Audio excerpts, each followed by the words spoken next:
Shalom Bapak Ibu Saudara terkasih dalam Tuhan. Apa kabar saudara? Saya berharap kita semua dalam keadaan yang baik-baik saja, tanpa kurang suatu apapun. Dan senang sekali akhirnya saya bisa menjumpai saudara semua kembali untuk menyampaikan sebuah renungan singkat. Tapi sebelumnya, mari kita berdoa.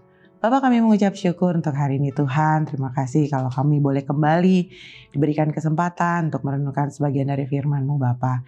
Berkati setiap kami Tuhan, berkati setiap kami agar firman yang akan kami dengar ini dapat benar-benar kami mengerti dan kami dapat melakukannya dalam kehidupan kami sehari-hari sehingga nama-Mu dipermuliakan. Terima kasih Tuhan, biarlah firman-Mu ini dapat menguatkan setiap iman percaya kami semakin teguh di dalam Tuhan. Dalam nama Tuhan Yesus Kristus kami siap untuk mendengarkan firman-Mu. Haleluya, amin. Saudaraku, saat ini saya akan menyampaikan renungan dengan tema hidup adalah sebuah perjalanan iman. Nah, mungkin saudara sering dengar ya tentang hal ini gitu, bahwa selama kita hidup itu adalah sebuah perjalanan. Banyak orang berkata bahwa perjalanan dari hari kelahiran kita sampai dengan hari kematian kita. Nah, ada perbedaan saudara antara orang-orang yang percaya kepada Tuhan Yesus, yang mengenal Tuhan Yesus, dengan orang-orang yang tidak percaya dan mengenal Tuhan. Perbedaannya adalah dalam hal perjalanan hidup ini saudara. Mungkin kalau orang biasa saudara ya, orang pada umumnya atau manusia pada umumnya, mereka memahami perjalanan hidup itu adalah dimulai dari ketika lahir, dari bayi, tumbuh lalu menjadi seorang balita, lalu mulai masuk sekolah TK, SD, SMP, SMA ya, di mana usia remaja, lalu masuk kuliah, mulai dewasa, saudara mulai belajar untuk menjadi dewasa. Setelah kuliah mungkin bekerja, menikah, punya anak, punya cucu, lalu akhirnya meninggalkan dunia ini, saudara. Nah, perjalanan hidup itu adalah perjalanan hidup pada umumnya atau perjalanan hidup yang biasa-biasa saja, saudara. Tetapi ternyata Tuhan Yesus menciptakan saudara dan saya dengan satu tujuan, saudara. Ada tujuan masing-masing dari kita dan salah satunya adalah bahwa selama saudara dan saya hidup, kita harus menempuh yang namanya perjalanan iman kita. Ya, itu yang paling penting, saudara. Yang harus benar-benar kita pahami. Nah, mengapa kita harus menjalani iman selama kita hidup? Ternyata di dalam Lukas 18, saudara, ayat yang ke-8, firman Tuhan berkata, "Aku berkata kepadamu, ia akan segera membenarkan mereka. Akan tetapi, jika anak manusia itu datang, adakah ia mendapati iman di bumi?" Nah saudara, ternyata ketika Tuhan Yesus datang ke dunia, dia tidak bertanya hal-hal lahiriah atau hal-hal jasmani yang kita miliki, saudaraku. Seperti mungkin dia tidak akan bertanya berapa jumlah harta kita, apa yang kita miliki, atau apakah kita sudah sukses dan berhasil, apa jabatan saudara gitu ya, terakhir apa pendidikan saudara. Dia tidak bertanya hal-hal yang seperti itu. Tetapi ternyata ketika dia datang ke bumi, saudara, dikatakan apa? Anak manusia itu datang, Tuhan Yesus datang, adakah ia mendapati iman di bumi? Adakah iman di dalam hatimu? Adakah iman di dalam hatiku? Adakah iman di dalam hati anak-anaknya, saudara? Karena iman ternyata bukan hanya bicara ketika engkau sekedar percaya kepada Tuhan, atau banyak kali orang-orang berpikir, saudara, bahwa iman itu sekedar percaya atau meyakini. Iman itu adalah dasar dari apa yang kita harapkan, saudara, sesuai dengan Ibrani 11 ayat 1 itu. Ya, itu benar, saudara. Tetapi iman itu bukan hanya sekedar percaya di dalam hati, dan iman itu bukan cuma sekedar mengaku dengan mulut, saudara, bahwa ya aku percaya. Dan sayangnya juga, saudara, ketika orang-orang percaya berdoa atau ketika kita berdoa, saudara, kita merasa bahwa kita sudah beriman kepada Tuhan, tetapi ketika Tuhan tidak menjawab doa kita, kita mulai gelisah, kita mulai merasa bahwa apa ada yang salah? Saya sudah beriman. Katanya kalau saya sudah beriman kepada Tuhan, doa saya pasti dijawab. Iman lebih daripada itu. Iman bukan sekedar ketika kita berdoa pasti dijawab, saudara. Tapi lebih daripada itu. Ada sesuatu yang harus kita kerjakan sebagai bentuk bahwa kita sungguh-sungguh beriman kepada Tuhan. Nah, ini yang seringkali tidak disadari oleh kita semua orang-orang percaya. Karena di dalam Yakobus 2 ayat yang ke-26 dikatakan seperti ini. Sebab seperti tubuh tanpa roh adalah mati, demikian jugalah iman tanpa perbuatan-perbuatan adalah mati. Jadi di sini kita harus benar-benar memahami bahwa iman tanpa perbuatan adalah mati, saudara. Berarti iman harus dikerjakan, iman harus dilakukan, dan iman harus ada yang namanya pengujian, saudara. Untuk menguji apakah benar-benar kita beriman sungguh-sungguh kepada Tuhan.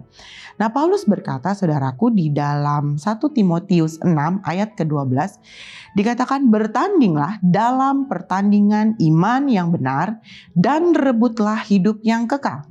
Untuk itulah engkau telah dipanggil dan telah engkau ikrarkan ikrar yang benar di depan banyak saksi. Paulus katakan bertandinglah dalam pertandingan iman yang benar. Dan di dalam 2 Timotius 4 ayat yang ke-7 dikatakan, aku telah mengakhiri pertandingan yang baik. Aku di sini adalah Paulus. Aku telah mencapai garis akhir dan aku telah memelihara iman. Bahwa ternyata saudara di hari terakhir, di akhir hidup kita, kita harus tetap memelihara iman kita di dalam Tuhan. Nah, bagaimana caranya saudara supaya kita benar-benar bisa memelihara iman percaya kita di dalam Tuhan? Tentunya, yang tadi sudah kita baca juga, kita harus bertanding dalam pertandingan iman yang benar. Kalau ada pertandingan iman yang benar, berarti ada iman yang salah, saudara. Salahnya di mana? Ketika engkau berdoa, engkau merasa engkau beriman kepada Tuhan. Tetapi ketika Tuhan tidak menjawab doamu, tanpa engkau sadari, engkau bukan sedang beriman kepada Tuhan, tapi engkau sedang memaksa Tuhan untuk melakukan sama seperti apa yang engkau inginkan.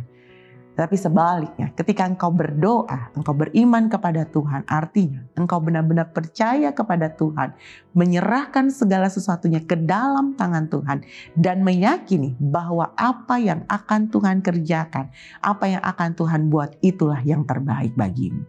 Itu yang paling penting, saudara. Jadi beriman bukan memaksa Tuhan, tapi beriman berserah kepada Tuhan dan meyakini bahwa keputusan kehendak Tuhanlah yang terbaik. Nah, saudara, bicara tentang pertandingan iman, saudara.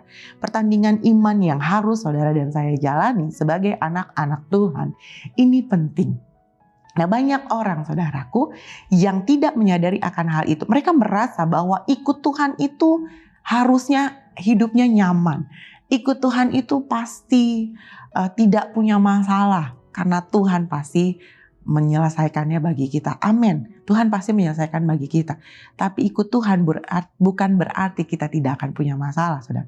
Pertandingan iman di sini berarti, saudaraku, hidupmu tidak akan nyaman-nyaman saja. Engkau akan melalui berbagai macam rintangan, tantangan yang akan membentuk engkau, yang akan membuat engkau semakin hari semakin berjuang, saudara. Semakin berusaha untuk memenangkan setiap pertandingan iman yang sedang kau jalankan. Nah, banyak orang yang keluar dari pertandingan iman mereka karena mereka merasa tidak kuat. Banyak orang yang lari dari masalah mereka, pergumulan hidup mereka, karena mereka merasa bahwa wah, ikut Tuhan ternyata sulit. Tetapi saudara, saat ini Tuhan mau mengingatkan saudara dan saya, lebih baik, saudara, kita berada di dalam pertandingan iman kita. Kita berada di arena pertandingan iman kita. Kita berjalan dengan iman kita di dalam Tuhan. Meskipun keadaan kita sangat sulit, meskipun banyak penderitaan, masalah, pergumulan berat yang harus kita jalani. Tetapi kalau kita menjalankannya bersama dengan Tuhan, itu luar biasa. Daripada, saudara, engkau hidup nyaman di dunia, engkau keluar dari arena pertandingan, engkau tidak berjalan di dalam pertandingan imanmu, tidak ada Tuhan di dalamnya. Jadi saudara, pilihan ada di dalam tangan kita. Mana yang mau kita pilih, saudara? Apakah kita mau benar-benar tetap memelihara iman kita, atau kita benar-benar mau jadi orang yang hidup semau-maunya tanpa memiliki iman yang sesungguhnya di dalam Kristus? Saudara, kita lihat Paulus. Bagaimana Rasul Paulus memiliki kehidupan yang luar biasa. Dari sebelum mengenal Tuhan sampai ketika dia mengenal Tuhan. Dimana sebelum mengenal Tuhan, dia seorang yang menggebu-gebu. Dia membawa surat perintah dari Mahkamah Agama untuk menghabisi atau untuk membunuh para wanita dan pria yang ada di dalam jalan Tuhan, yang sedang ada di jalan Tuhan. Tetapi apa yang terjadi? Perjumpaannya dengan Tuhan, pengenalannya akan Tuhan, mengubahkan seorang Rasul Paulus. Hingga apa, saudara? Hingga dia menjalani pertandingan imannya dengan begitu luar biasa. Saudara, Rasul Paulus ada contoh bukti nyata bahwa ternyata seorang rasul pun yang ikut Tuhan, dia rela menderita bagi Kristus. Saudara, kalau engkau lihat, saudara baca di dalam 2 Korintus 11 di mana Paulus katakan bahwa dia mengalami yang namanya karam kapal berkali-kali, dia dipenjara, dia harus mengalami yang namanya penyiksaan, saudara, berkali-kali berada dalam bahaya maut. Banyak hal yang harus diderita oleh seorang Rasul Paulus ketika dia memberitakan Injil, yaitu kebenaran tentang Tuhan Yesus. Tetapi dia tidak berhenti sampai di situ saja. Dia katakan bahkan di dalam Filipi 3 ayat yang ke-7 bahwa dahulu apa yang merupakan keuntungan bagiku kuanggap rugi karena pengenalan akan Kristus lebih mulia. Saudara, Paulus seorang rasul, seorang manusia biasa tadinya, yang seorang yang mungkin menjalani hidup kerohaniannya hanya sebagai sebuah tradisi turun-temurun yang dia warisi. Tetapi apa yang terjadi? Dia mau memberi dirinya untuk bertanding dalam pertandingan iman. Karena dia tahu bahwa ada mahkota kehidupan yang telah tersedia bagi setiap orang-orang yang mau bertanding dalam pertandingan iman yang benar selama mereka hidup di dunia ini. Jadi saya rindu saudara dan saya benar-benar menjalani setiap pertandingan iman kita. Apapun ujian, apapun tantangan, apapun rintangan yang harus kita hadapi selama kita bertanding, tetaplah percaya bahwa Kristus akan menguatkan saudara dan saya. Jadi tetaplah kuat saudaraku, bahwa di akhir kehidupan ada mahkota kehidupan yang telah tersedia bagi saudara dan saya sebagai orang-orang yang telah menang dari setiap pertandingan iman kita. Demikianlah firman Tuhan yang saya sampaikan pada saat ini, saudara.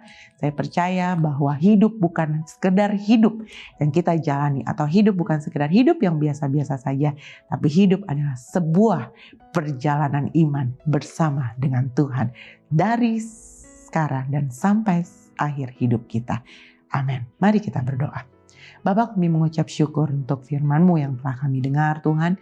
Kami diingatkan kembali bahwa hidup adalah sebuah perjalanan iman. Hidup adalah sebuah pertandingan iman yang akan semakin menguatkan iman kami, semakin teguh, semakin kuat di dalam Kristus. Kuatkan kami, mampukan kami, Tuhan. Aku percaya setiap anak-anak-Mu akan dipulihkan kehidupannya semakin hari, semakin berkenan di hadapan Tuhan.